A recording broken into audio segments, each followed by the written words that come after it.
Hey, welcome to Scary Stories for a Rainy Night, Volume 142. In this video, you'll hear about a crazy night terror experience, a true crime story of a most wanted man, a creepy Christmas tale, and more. I will do my best to keep ads to a minimum. I hope you subscribe and continue to enjoy my channel. And last thing, as a reminder, you can join Chilling, a horror story platform that features thousands of scary stories, full-length novels, movies, short films, and more. It's only $5.99 a month, no ads, nothing to deal with. I actually created it, for those of you that don't know, so please check it out if it sounds cool. I'll leave the link in the description and pinned comment. Now, let's begin.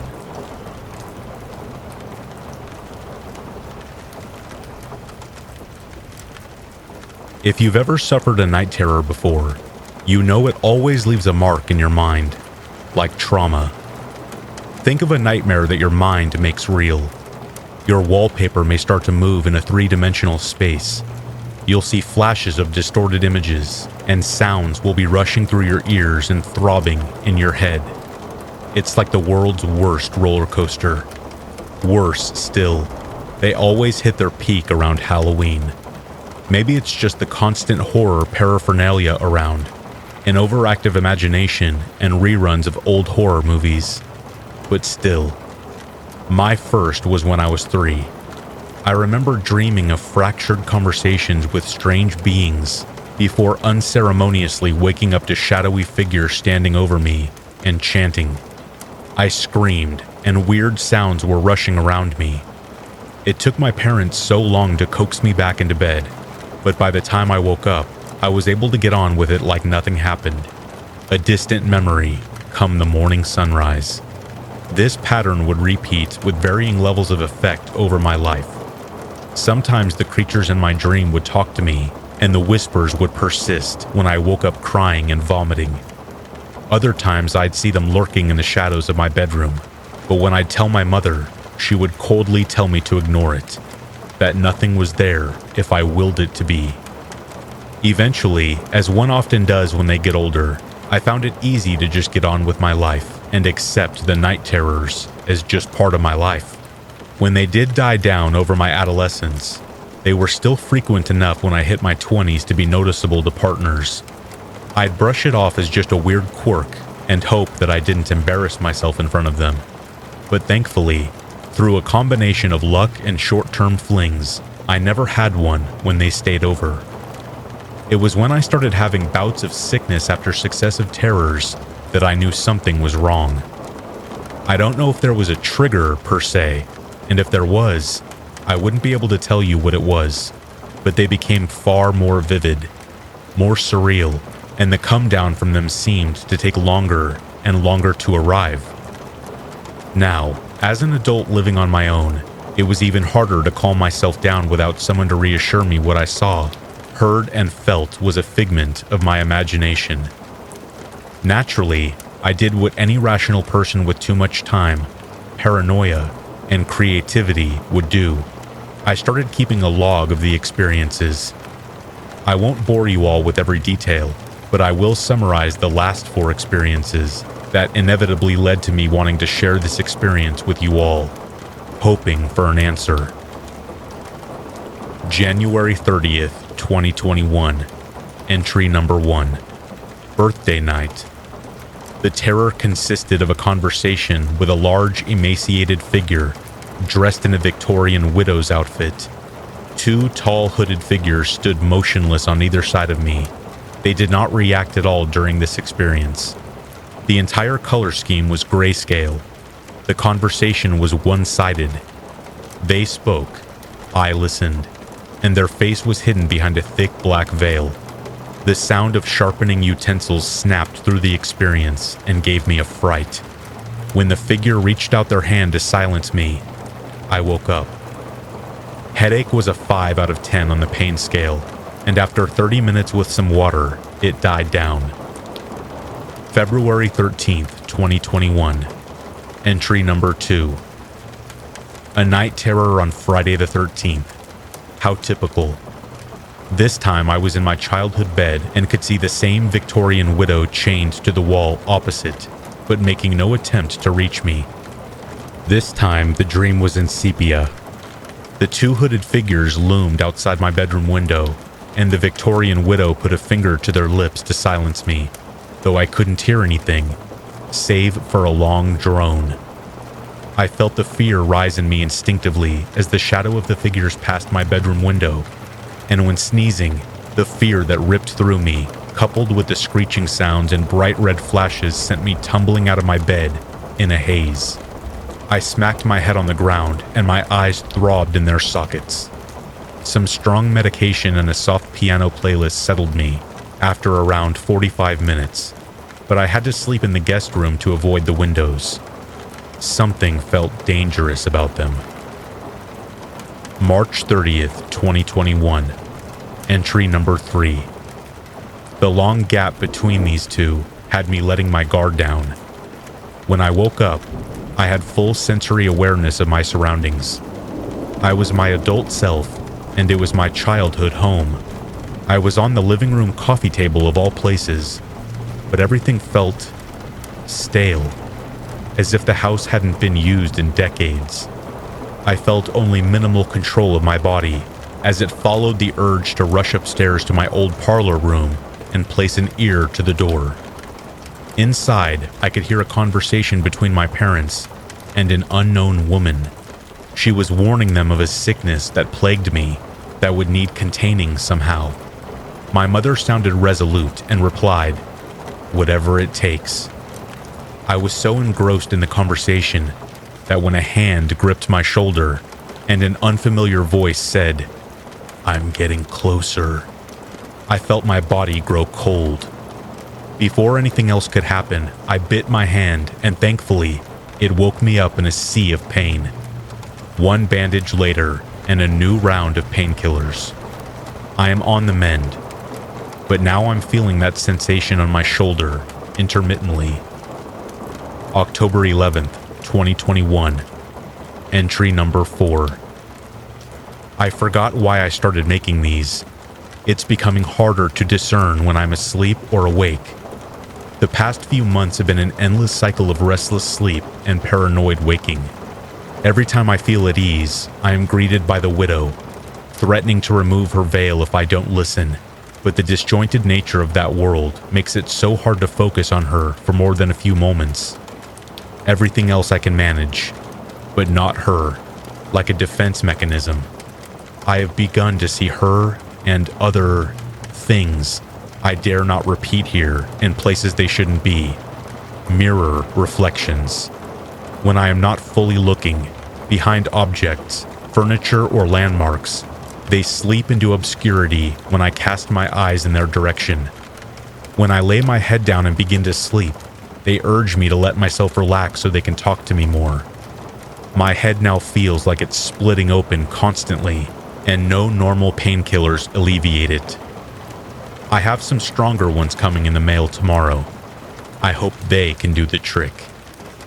That neatly leads us to the last experience on the 28th, this past Thursday.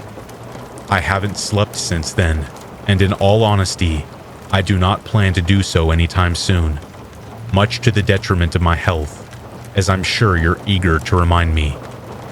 Well, that is a small price to pay to keep whatever the hell is in my night terrors away from the waking world.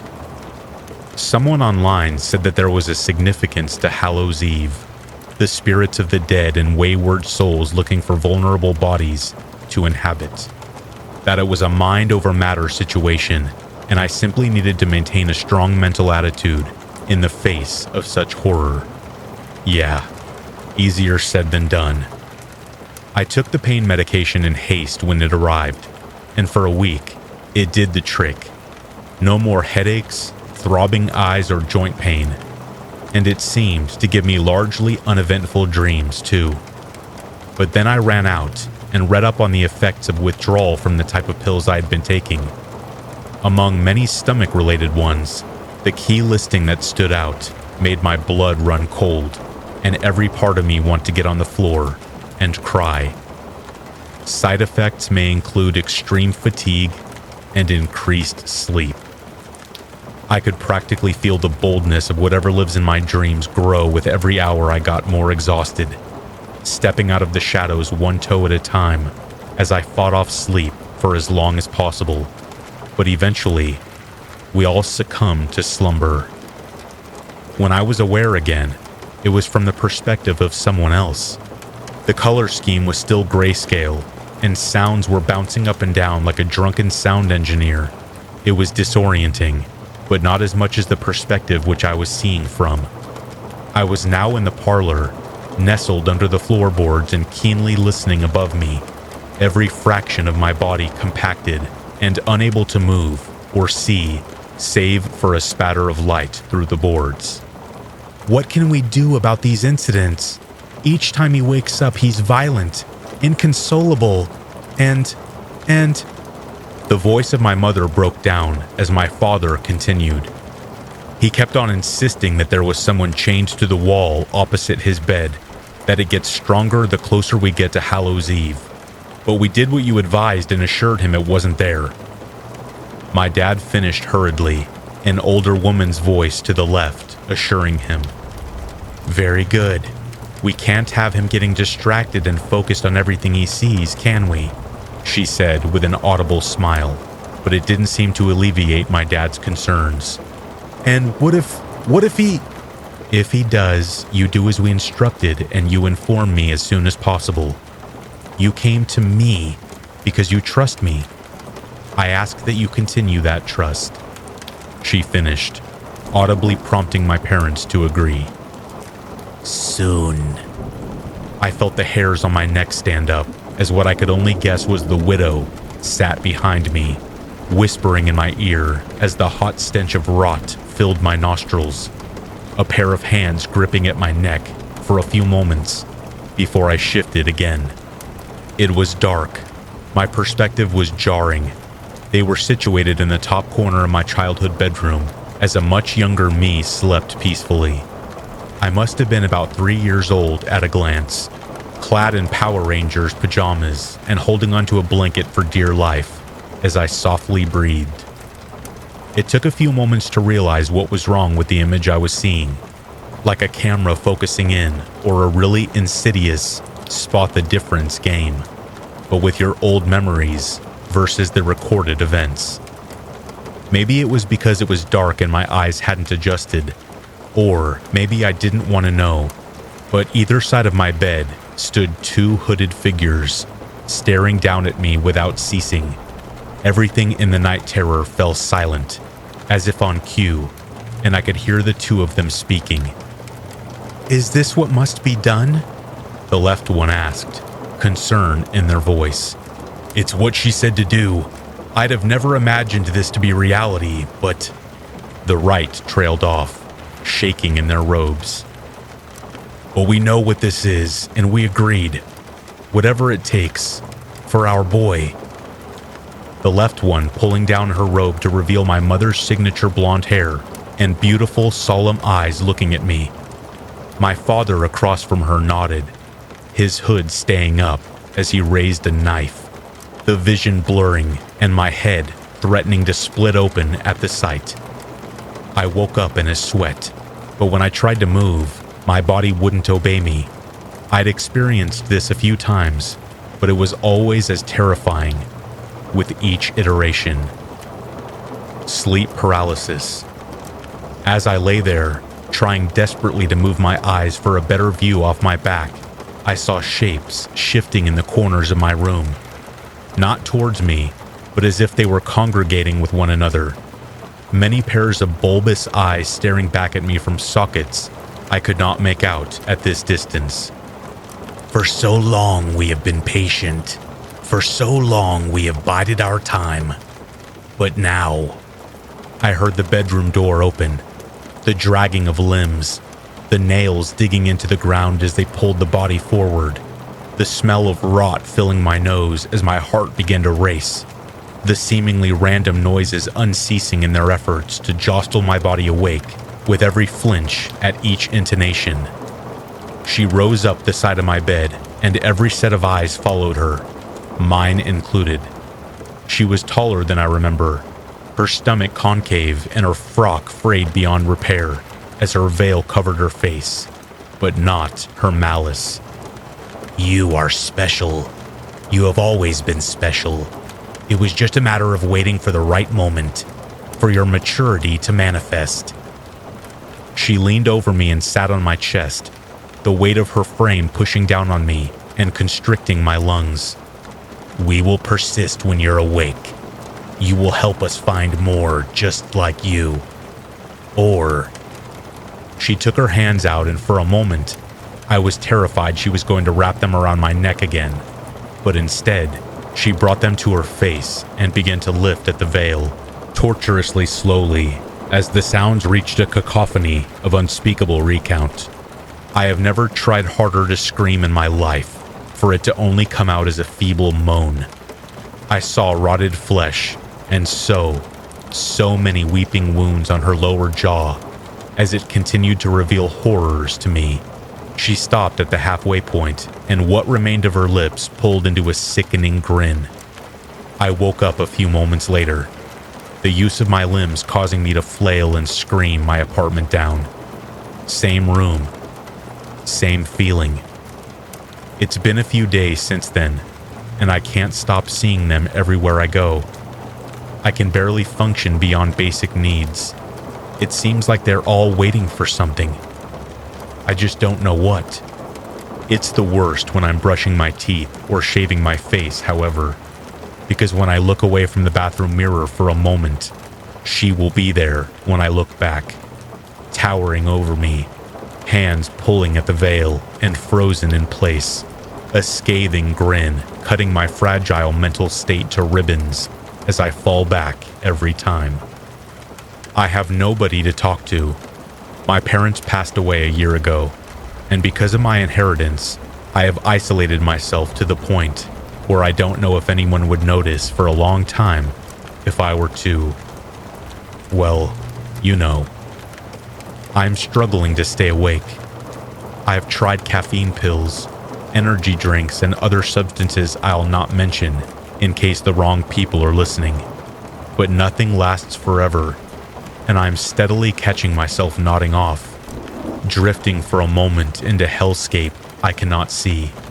But here, they tell me it's only a matter of time, and that my special skills will finally be put to use before drones and screams fill my ears, and I am brought back, terrified. Which brings me to the present, to sharing this with all of you. Another Hallows Eve is descending, and I no longer feel I have the power to contain whatever it is back. I hoped in some naive folly that by sharing this over the airwaves, someone would know what this was and assist me, but I realize now that's all for naught, so I did the next best thing. In an act of desperation, I called my estranged grandfather and asked him to help me. He had always been a very difficult man, and in all respects was the worst kind of boomer, ignorant, petulant, and unwilling to change his ideals. But he was family. I was despondent. "What the hell do you want after nearly 2 years of not talking?" His gruff voice bit through the speaker. "Not enough. I lost my daughter and son-in-law, but I lost my grandson too? This better be good." Exhausted and overcome with emotion, I blurted out what had happened in a flurry, and, to his credit, he listened without judgment or interruption. When I was done, he sighed. "Well, I wish you'd have told me sooner, but here we are. I won't mince words here. You're a very lucid dreamer, Robbie, to an unprecedented point." I paused and stared wide-eyed as he explained further. "You took the phrase, 'make a dream a reality,' literally. It terrified your family, and they were concerned you'd be taken to some government facility to dream up weaponry and doomsday devices. So they enlisted outside help to help you manage what was wrong with you. She was older, and she claimed to have met others like you. Seemed to us that it worked. You led a mostly normal life, and until now, nothing bad happened. In fact, the only two things of any repute were you dreamt up your old family dog Benson and, He paused, trailing off for a moment as I sat there in abject silence. Say, Robbie, what exactly have you seen in your dreams? He asked, choosing his words carefully. Like, did you ever see, I heard a shh emanate from behind me, and I knew who it was coming from. My back locked up, and my knees felt weak. No, I usually just see shapes. Why? I felt every fiber of my body screaming to run, but I stayed still. Well, the person that helped them constructed a ritual of sorts. She said it was good for containing old nightmares, things that had been there long before, but she didn't ever tell us what that meant beyond a single warning that I suppose was meant for you one day, if things got dire. She said if your parents kept to it while you were a child, you'd be fine and to ignore anything they might see or hear. But the more exposed you got to the supernatural and the closer it got to Hallows Eve. He paused, sadness welling up in his voice. And since they died, I suppose that means whatever they did has lifted. It was stepping closer to me, the shushing sound getting louder and more distorted, but I stayed still and asked what I knew would be the answer I never wanted to hear. What was the warning? He hesitated before responding, but the answer has left me scrambling to tell my story to someone, anyone who may know what is wrong with me, to send them a warning of what may befall them if they too suffer with this malady. So here I am, exhausted beyond measure, and it's only a matter of time before I pass out. Whatever the widow is, she's been standing in the corner of my room, every pair of eyes fixated on her as she clasps the veil on her face with both hands, threatening to lift it at any moment. I don't want to see it. I can't see it. If anyone has had a night terror that they never got rid of, please reach out and give me some advice before sleep takes me, or something else does. It whispers to me that if I just do as it asks, it will let me sleep peacefully. But I am not so certain, because what the phrase my grandfather uttered to me has me scared witless and terrified every moment. I see this creature pulling its hands upwards. Don't let it lift the veil.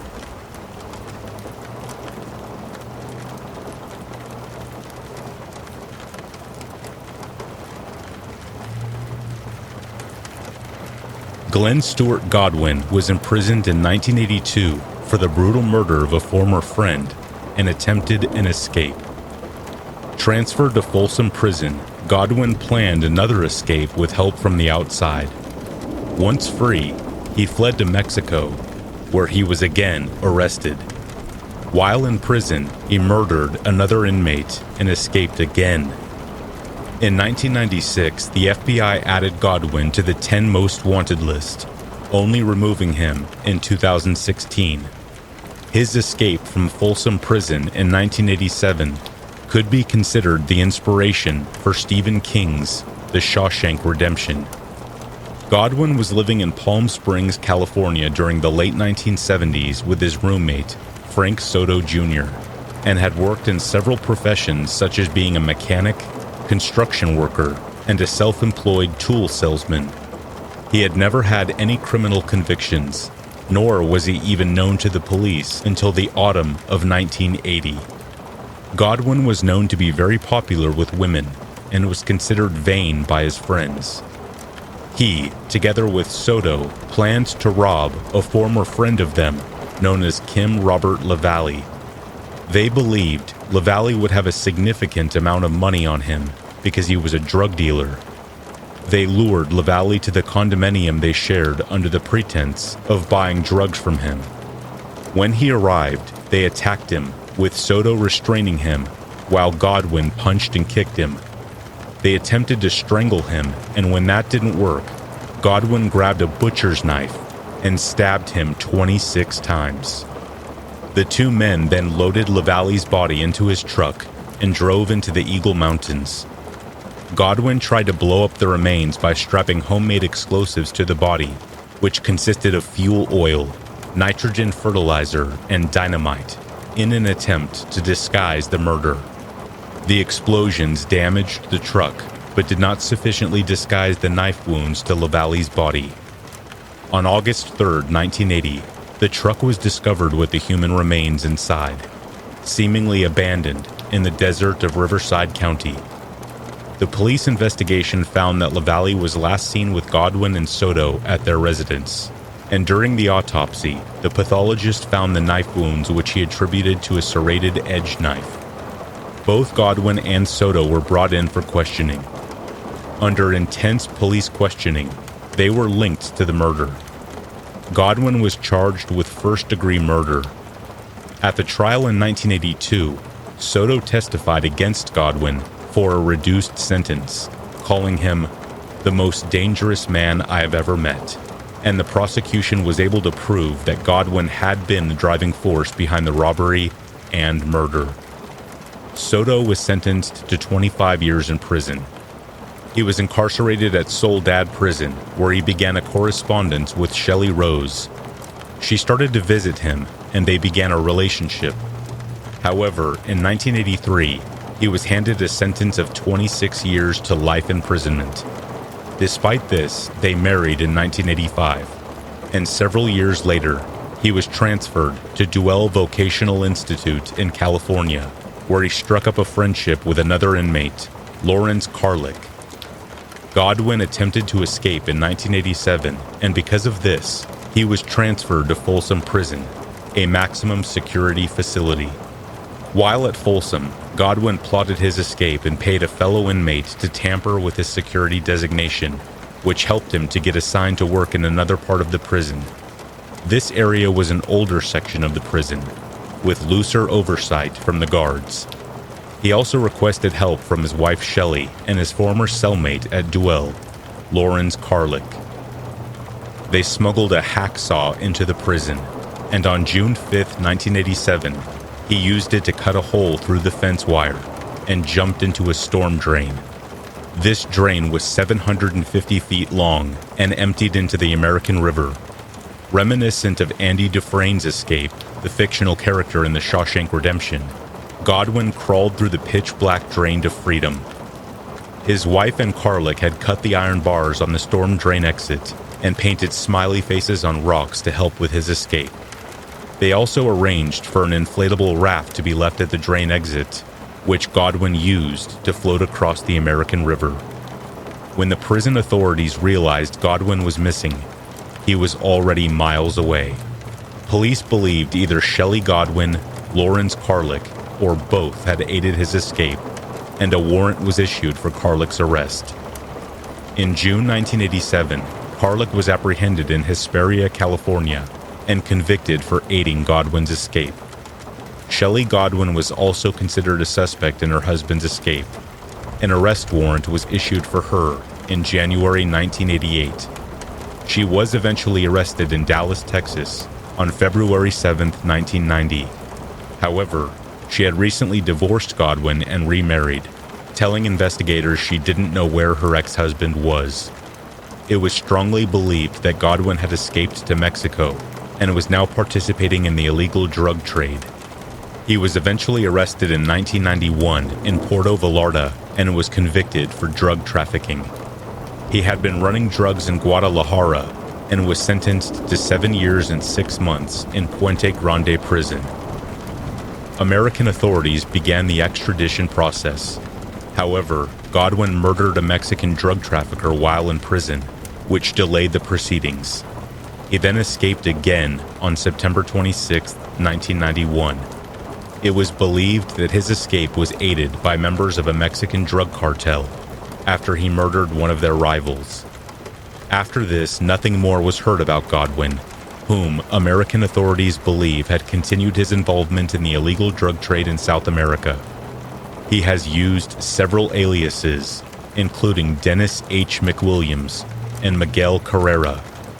Police believe that he has also had plastic surgery to alter and keep his looks because of his well-known extreme vanity. On December 7, 1996, Godwin was added to the FBI's 10 Most Wanted list with a reward of up to $20,000, which was later raised to $100,000 for information leading to his capture. He is considered to be armed and extremely dangerous and an obvious flight risk. After 20 years, Godwin was removed from the FBI's 10 Most Wanted list on May 19, 2016, with the agency declaring, "We think the payoff from the publicity has diminished over time."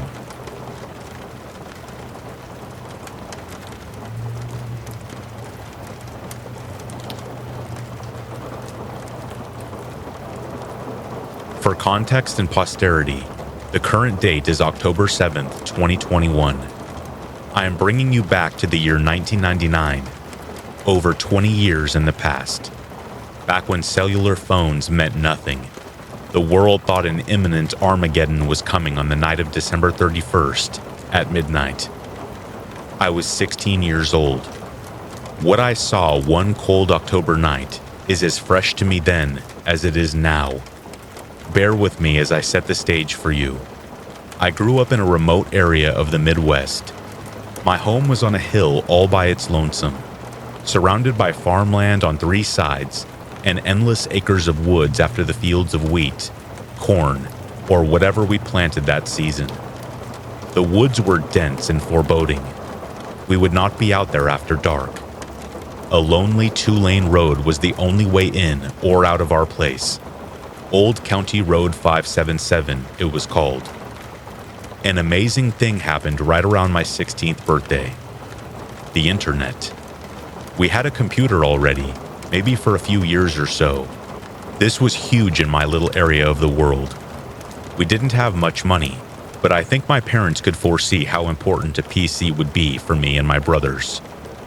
They barely used it, but man, we were off to the races. I guess it must have been a Dell or a Gateway, which were huge back then. Windows 95 was the operating system. For anyone born in my generation, just remember when that Windows brick maze screensaver came on. The nostalgia is strong with that one. To the newer folks in the Gen Z crowd, just having a computer was a thrill. The internet wasn't a thought quite yet, not to us normal people at least. We had quite enough fun just playing PC games, typing silly stories, and using MS Paint. If you had a printer, you could also make those giant banners with the clip art and funny fonts. I remember making a banner that said Broncos because I was rooting for them to win one of the Super Bowls around that time. Every letter took up 1 page.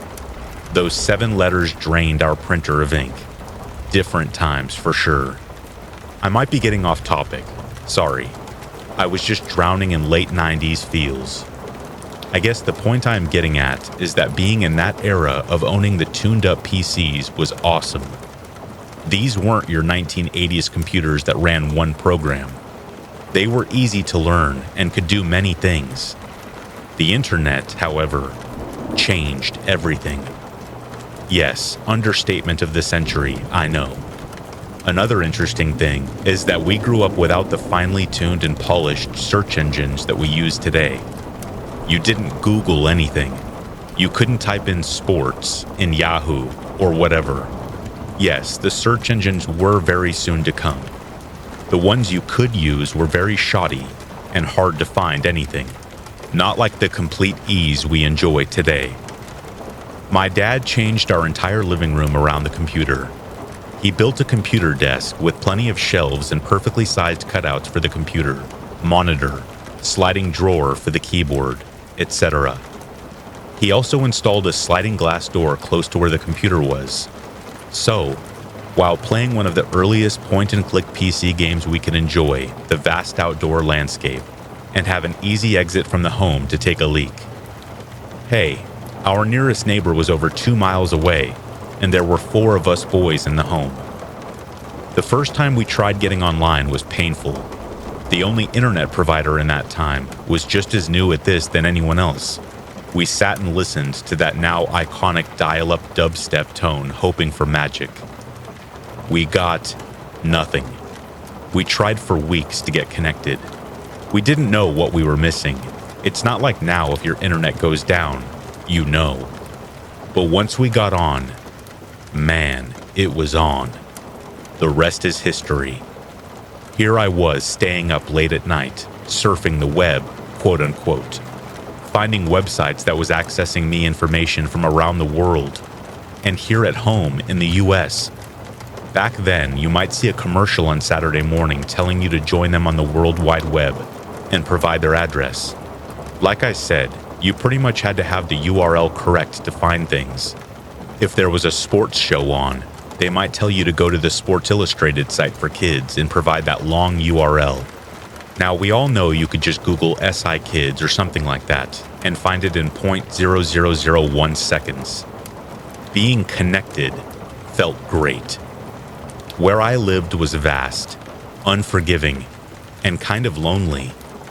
The worst thing that no one talked about was that it was just plain creepy. There was no streetlights after dark where I lived. The long county roads were empty at night. When a car did travel up that road, I usually stayed still in my room. I hated seeing the reflection of their headlights slowly light up the upstairs window. No one should be on that road that late. Maybe besides truck drivers. But even then, we were so out of the way of any major city or freeway. There shouldn't even be commercial drivers out there. I know, you're probably confused by what the hell all this rambling is getting to. It is all related.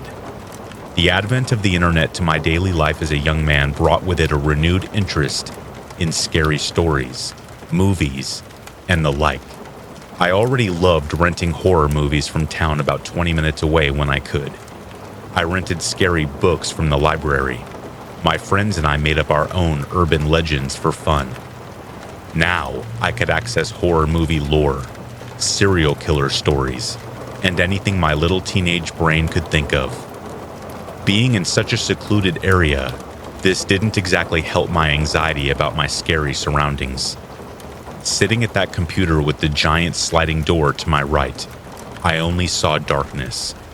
We didn't have curtains yet at that time.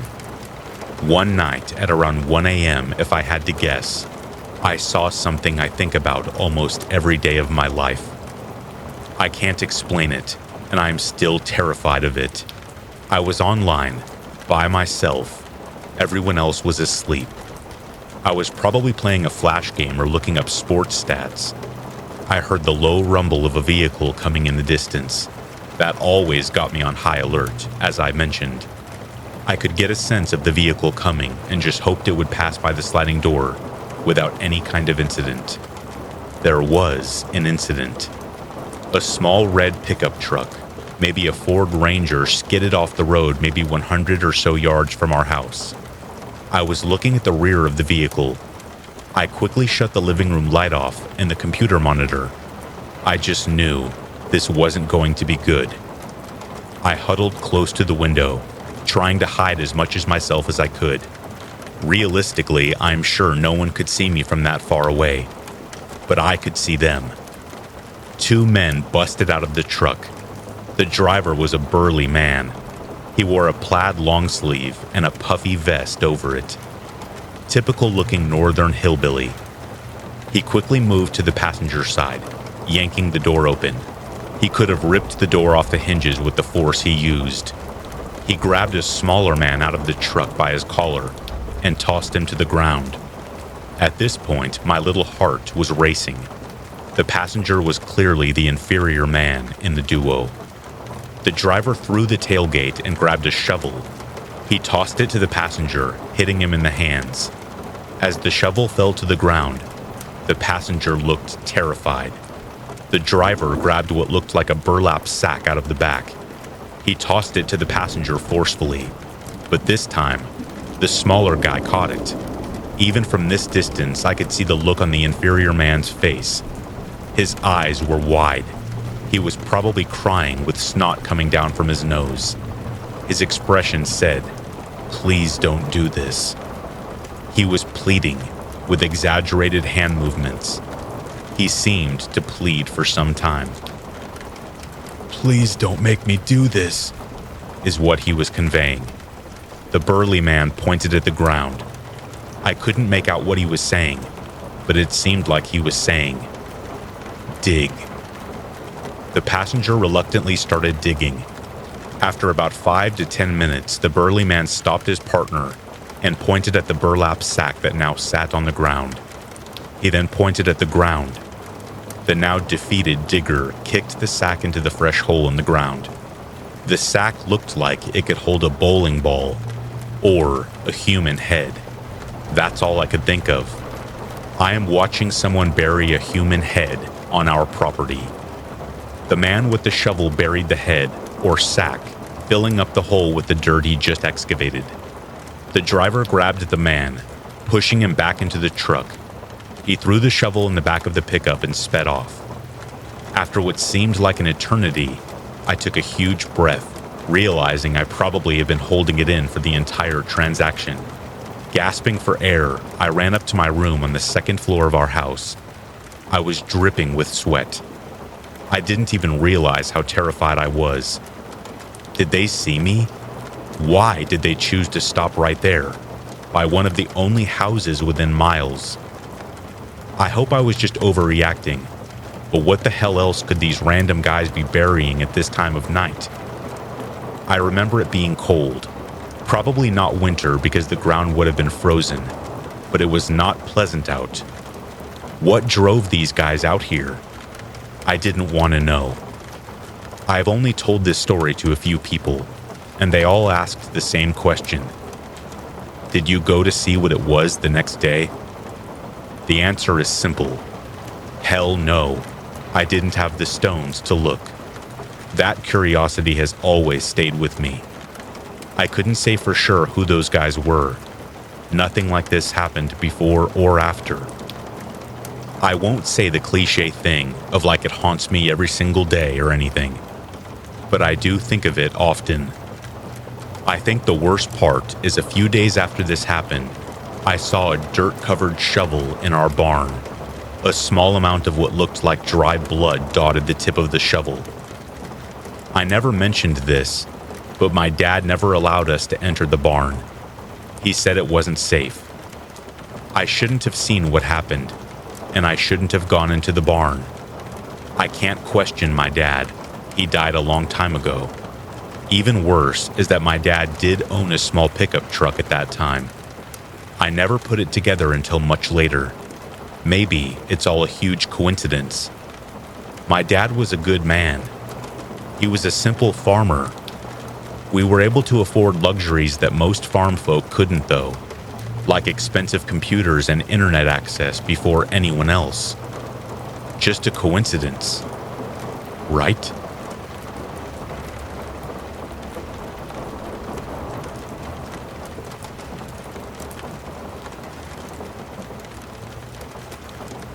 "Look, darling, isn't the snow beautiful tonight?" She said nothing, simply remaining stiff in the aged wooden chair. He smiled and continued to sip from his mug of hot chocolate.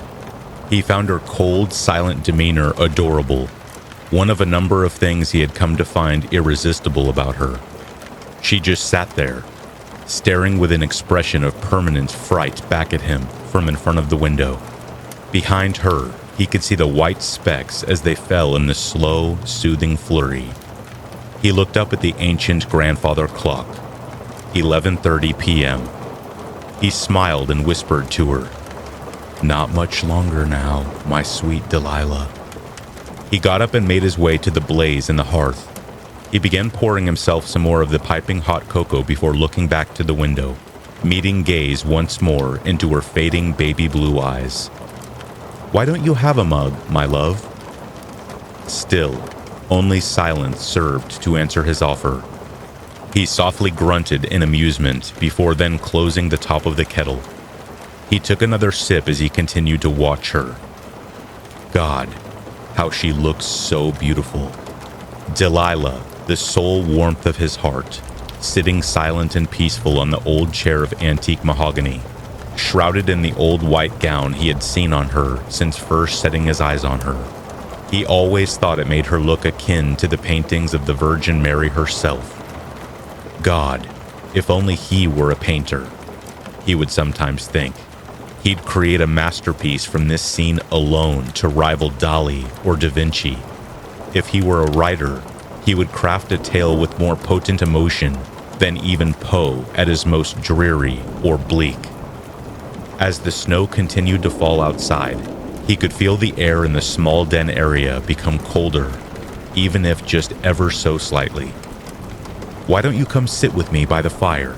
he said as he started to stoke the blaze in the furnace until the heat from its dance upon the oak kindling returned. Still, she merely sat in her chair in front of the window.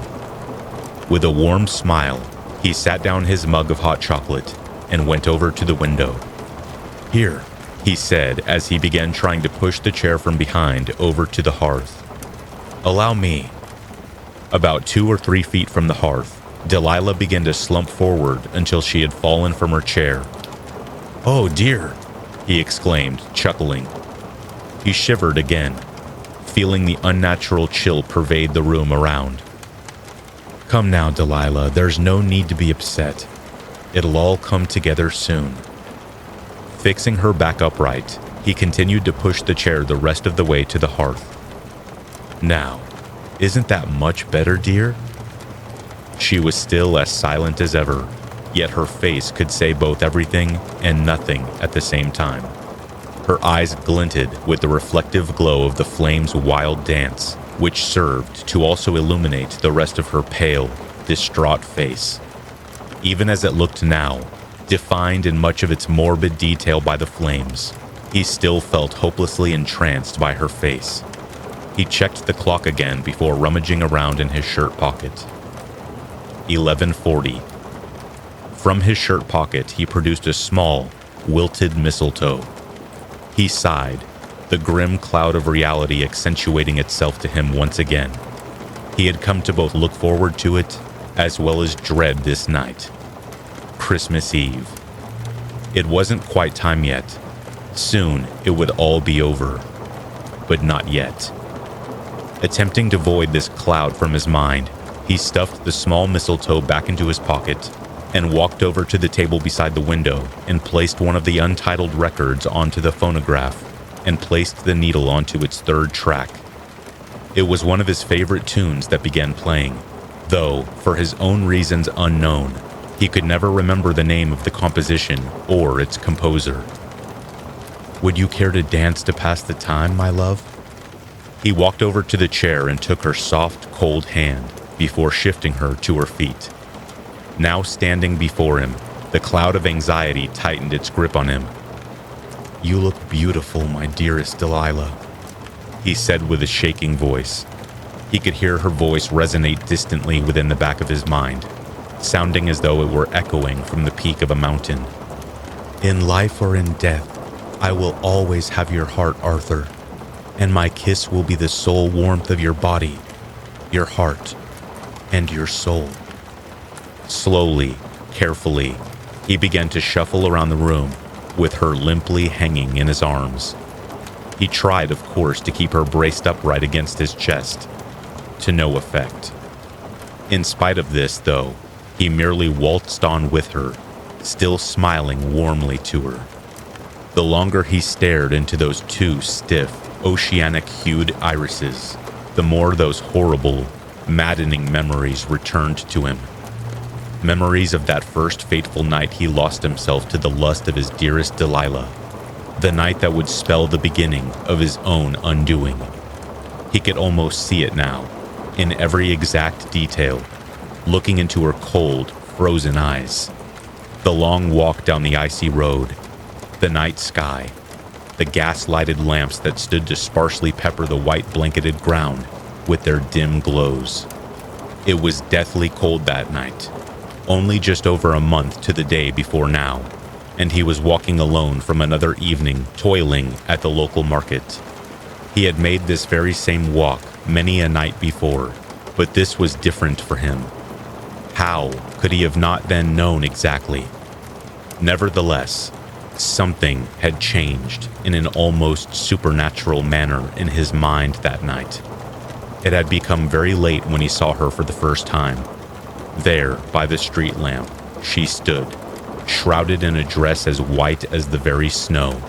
And oh, those eyes, those baby blue eyes that immediately seized him and kept him spellbound.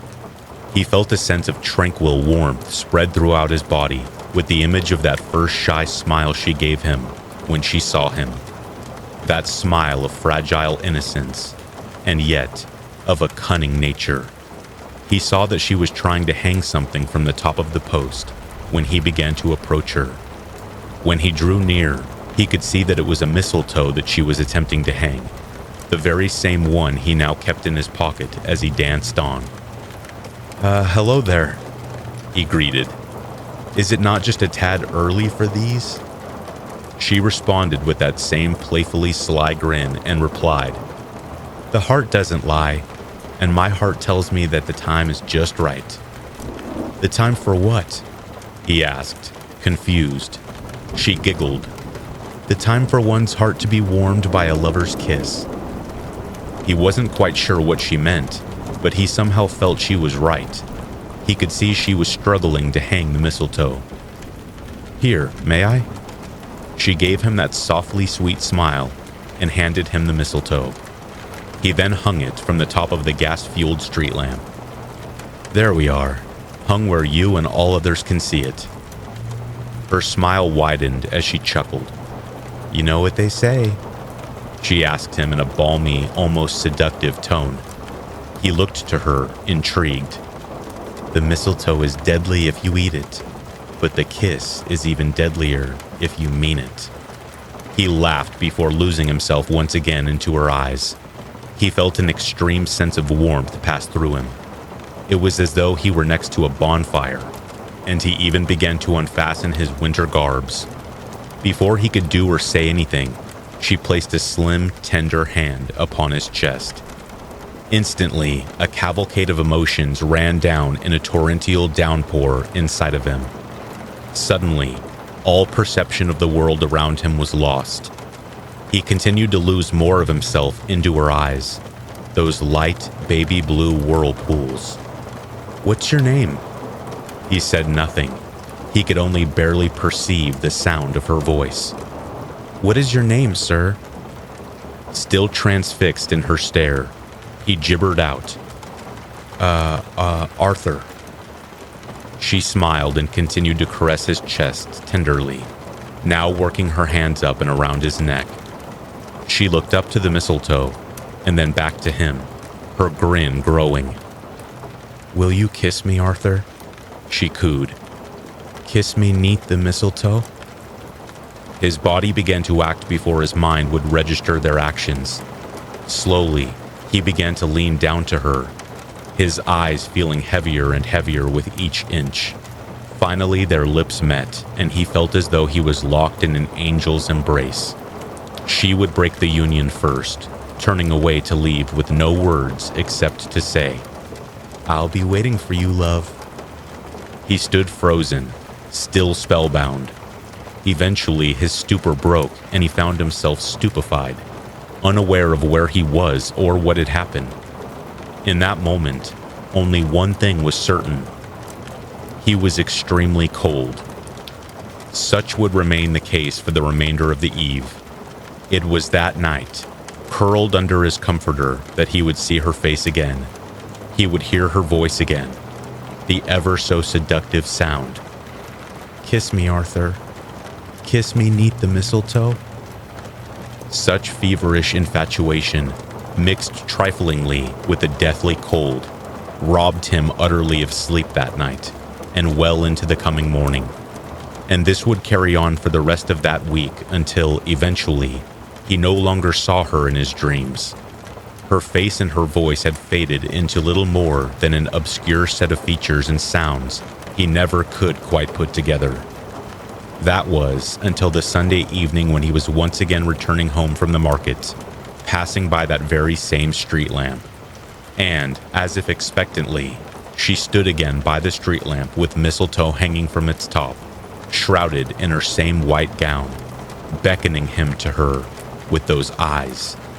And there it was again, that warmth that spread through his body, the earth that had felt entirely absent since that night, for reasons he could never place. "I knew you'd come," she said, bearing that same seductive smile from before. He froze, trapped once again in her stare. Absently, he began to trudge towards her. When he reached her, she once more unfastened his garbs and began caressing his chest. He could only stand and watch her, his mind completely blank. "My God, Arthur, you're so cold." Her voice, while still sultry and smooth, took on an almost motherly tone when she spoke. Indeed, he felt like a child again, warmed by her preternatural touch. "Let me warm you with a kiss?" Again, her hands slithered up from his chest and around his neck, and he instinctively lowered himself again to meet her lips. And again did the overpowering heat inside him flare. She would break away again, and again he would be left alone by the street lamp, with only a fragmented sense of recollection of what had transpired. That night, too, resulted in restlessness. That night, writhing in his bed, Arthur would dream of snow, of the gas lamp, of her beautiful eyes, her beautiful face, of the mistletoe. The mistletoe! Deadly if you eat it, deadlier if you mean it. He could take it no more. He had to find this woman, this elusive temptress. Throwing on his heaviest winter garbs, he set out amid the bitter cold night air. The year's snowfall had begun to rain down earlier that afternoon, and had by then formed into a thick, white blanket upon the ground. Slowly, he staggered through the snow until he came once more upon the street lamp. His legs were unable to hold themselves up any longer, and he fell to his knees in front of it, the mistletoe hanging down, jeering at him. His sight began to blur as with each fleeting, labored breath, the winter air had done its damage, and now he would feel its bitter touch slowly pluck the life from him. First, he would lose any feelings he had in nearly every part of his body. Next, he would feel the ice slowly form over his eyes, shutting him out from his sight. Just before the vicious winter would have him, however, he began to see the vague outline of a figure gliding towards him. He, of course, couldn't distinguish any definition from the figure, outside of the apparently human outline. The approaching figure almost seemed to blend with the surrounding snow. Only the long crimson hair braided around the figure's neck gave him clarity. It was her. Or was it? As the figure approached closer, he began to notice more and more details that differentiated it from the dame he so feverishly sought. This new woman, while very similar in many of her features to the other, had much more pale, almost desiccated skin. Had he stilled the feeling in his body, Arthur would have began sprinting for dear life. He could only lie in wait for this gruesome specter to have her way with him. He could feel his heart thunder and quake against his chest with every inch she gracefully floated across the snow. He wanted desperately to at least close his eyes, sparing himself the sight of whatever horror he would face at her whims when she finally reached him.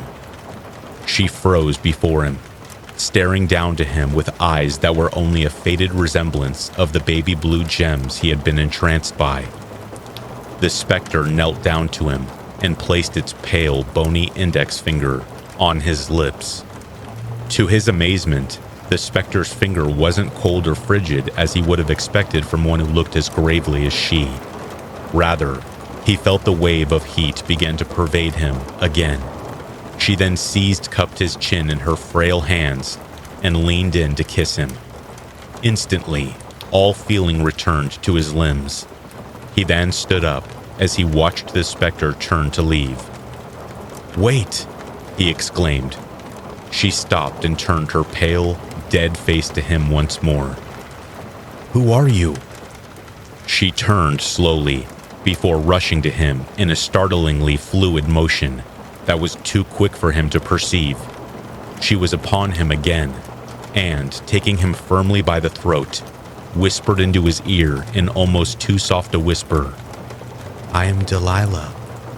I am the warmth of your heart, the blazing fire in your chest that you can never again live without." With that, she released him, and he watched her vanish far into the horizon before he could even blink. Just as before, he was left alone and bewildered, unable to remember what had just happened or why he had even come. The only thing he was able to remember were fragments of a face, the face of a beautiful woman, as well as the face of a ghastly corpse. Along with this, Arthur could hear a soft, rasping whisper swim through his mind. The voice was, of course, utterly indeterminate, without any sort of identity or definition to its origin. "A kiss from my lips will now and always be what keeps thy heart warm and beating, lest it submit to a cold, bitter end." That night was when his dreams of her first became vivid and clear. He saw her again, standing amid the snow, giving him that same dubious smile indicative of sinful desire. And looking upon this face, he fell helplessly into her whims and slowly walked to her. The snow began to flurry from above, and he could feel the chill begin crippling him again. The temptress extended her hand and curled her finger to beckon him closer. "Come, will you dance with me, Arthur?" His pace quickened, and his heart raced with both excitement and apprehension, until, eventually, he broke into a sprint to her. To him, she seemed so close, and at the same time so far away the further he sprinted. At last, he reached her, and was promptly seized into her embrace, and like he was now in his living room with her, they waltzed about amid the white expanse. All the while, his attention was fixed to her radiant smile, augmented by those baby blue irises. "Kiss me, Arthur," she crooned to him with that angelic voice. He closed his eyes and leaned into her with anticipation. Likewise, she would yield her lips to him, and he felt the intensity of the sun burst within him. Slowly, however, he watched in growing fear as her face slowly devolved into that familiarly haunting, necrotic visage that plagued his subconscious mind. Aghast, he shoved her away and attempted to flee. Something caught his feet, and he fell prostrate into the snow. She was once more upon him, leering down to him with those cold, dead eyes. She knelt down and reached her hand down to him, clutching something small and frail in her withering hand. Shaking, he looked to see that it was a small mistletoe. "You're so cold, Arthur," she rasped in a ghoulish hiss. "Come, warm your heart with my lips, love." No, go away," he exclaimed as he felt the crippling chill return, once more causing his blood to begin to freeze solid. All throughout his body, he slowly lost all sensations of touch, and his eyes started to freeze over again. Her lips opened once more, and she spoke. "You can't deny me long. Without me, your heart, your soul, will rot in a cold, icy bed." As darkness would have him, Arthur watched as the ghost, poising the mistletoe high above them, leaned forward to his right ear and whispered, "I'll be waiting, love." It was in that instant that he awoke, bolt upright with a frightened shriek. For a time, Arthur just sat there, gasping frantically as though he were a fish being held above the water. Eventually, he was able to regain his composure, yet he still felt wrong. It was more of an empty sensation, like he had had something removed from within him. What, how, or why, however, were questions that continued to elude him. But whatever it was, it would cause him to feel perpetually cold for many days and nights to come, regardless of what he wore or how close he would sit by the blazing hearth. One thing did slowly mold into at least a minute's certainty to him. One way or another, this strange phenomena presently plaguing him was likely due to some sorcerous whim of this beautiful, yet mysterious dame that dominated his subconscious mind. Unable to sleep, Arthur pondered how he might be able to rid himself of this apparently strange curse, eventually concluding that, no matter how strong his desire for her was, he would not heed her summons. Such proved to not be as easy as he had thought, however. Every day from rise until fall of the sun, the phantom chills would menace him without end. Constantly, he felt as though his blood had been turned to solid ice, despite at almost all times wearing his heaviest of garbs. Arthur would spend most of each following afternoon over those next 3.5 weeks, huddled next to his hearth, constantly stoking the kindling to draw more heat from it. He would only eat scalding broth and lightly prepared stews with steaming cups of tea, or coffee, or cocoa.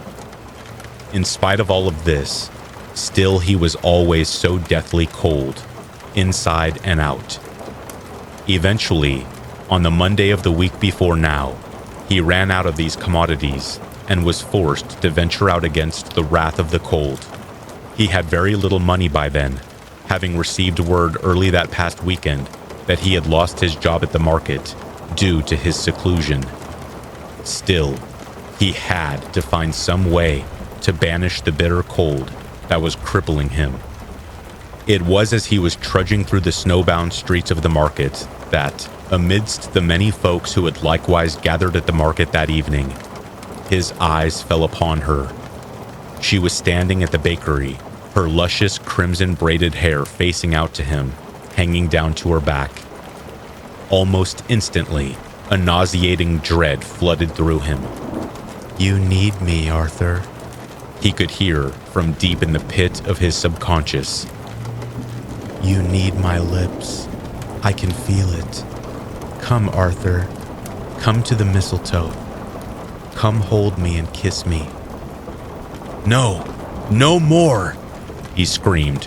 Almost all eyes from the present congregation were now fixed to him, frightened and bewildered. Oblivious to the attention he had garnered, Arthur swiftly bolted to the young woman in front of the bakery. The seductress. The witch. With startling strength and intensity, he seized her by her shoulders and proceeded to violently shake her. "What have you done with me?" he barked to her frightened face. Her eyes were wide and afraid, welling to the brim with tears. Who are you?" Though he could see the fear molded onto the young woman's face, he would not relent. "What do you want from me, devil?" She screamed and struggled frantically to free herself, to no use. Arthur was determined to end this madness that was robbing him of his body, mind, and his very soul. It would end there and now, even if it meant the death of him. "Answer me! Why have you plagued me like this?" "Let the lady go," demanded a nearby bystander in a gruff voice, a broad-shouldered man attired in thick animal fur garbs, indicative of woodland residency. Despite his hysterical frenzy, Arthur recognized the man to be none other than McDowell, the town's lumberjack. "She's a witch," Arthur exclaimed to the crowd as McDowell pried him away from the distressed woman and began dragging him out of the market square. "She's afflicted me with some form of curse. Please, you must believe me. She's trying to rob me of my soul." The crowd merely looked upon him with disgust and shame, though, as he was being forcefully towed away, he thought, no. He swore he could see the young woman's shocked face twist into one of sinister exultation.